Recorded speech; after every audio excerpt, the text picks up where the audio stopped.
Supreme court में सोमवार को 2020 दिल्ली दंगों की कथित बड़ी साजिश से जुड़े मामले की सुनवाई हुई। इस दौरान कोर्ट ने दंगों से जुड़े बड़े साजिश मामले में की उमर खालिद, शर्जील इमाम, गुलफिशा फातिमा और मिरान हैदर की जमानत याचिकाओं पर जवाब दाखिल करने में विफल रहने पर दिल्ली पुलिस को फटकार भी लगाई। जस्टिस अरविंद कुमार और जस्टिस एन.बी. अंजारिया की बेंच ने कहा कि उन्होंने दिल्ली पुलिस को इन याचिकाओं का जवाब देने के लिए पर्याप्त समय दिया था।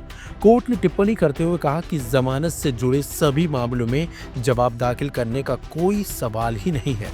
जब additional solicitor general S.B.. Raju ने आरोपियों की अपील पर जवाब देने के लिए और समय मांगा तो कोर्ट ने कहा कि हमने इसे स्पष्ट कर दिया था, हो सकता है आप पहली बार पेश हो रहे हो, लेकिन हमने पर्याप्त समय दिया था।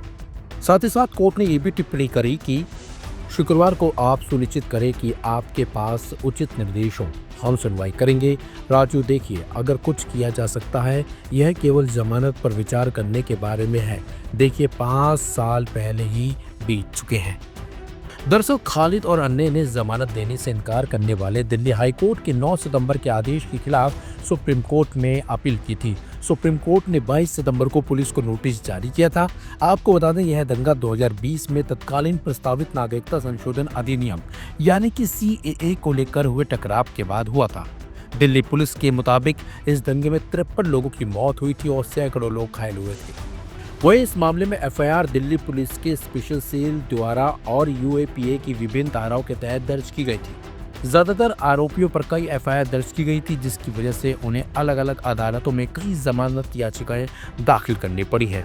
इनमें से ज्यादातर आरोपी 2020 से हिरासत में हैं। उमर खालिद को सितंबर 2020 में गिरफ्तार किया गया था और उन पर आपराधिक साजिश, दंगा, गैरकानूनी सभा के साथ साथ UAPA के तहत कई अन्य अपराधों का आरोप लगाया गया था। फिलहाल उमर खालिद जेल में ही है।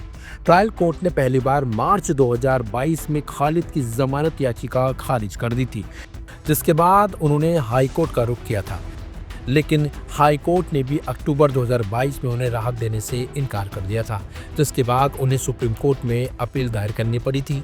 मई 2023 में सुप्रीम कोर्ट ने इस मामले पर दिल्ली पुलिस से जवाब मांगा था, जिसके बाद ही सुप्रीम कोर्ट में उनकी याचिका को 14 बार स्थगित किया गया।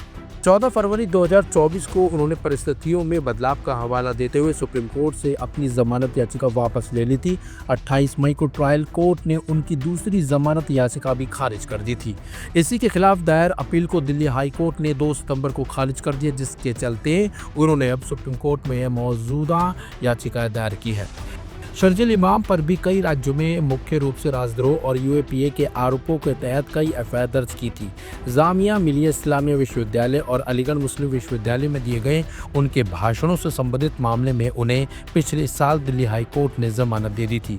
अलीगढ़ और गुवाहाटी में दर्ज राजद्रोह के मामले में उन्हें 2021 में इलाहाबाद हाई कोर्ट और 2020 में गुवाहाटी हाई कोर्ट ने जमानत दी थी। उन पर अरुणाचल प्रदेश और मणिपुर में भी FIR दर्ज की गई थी।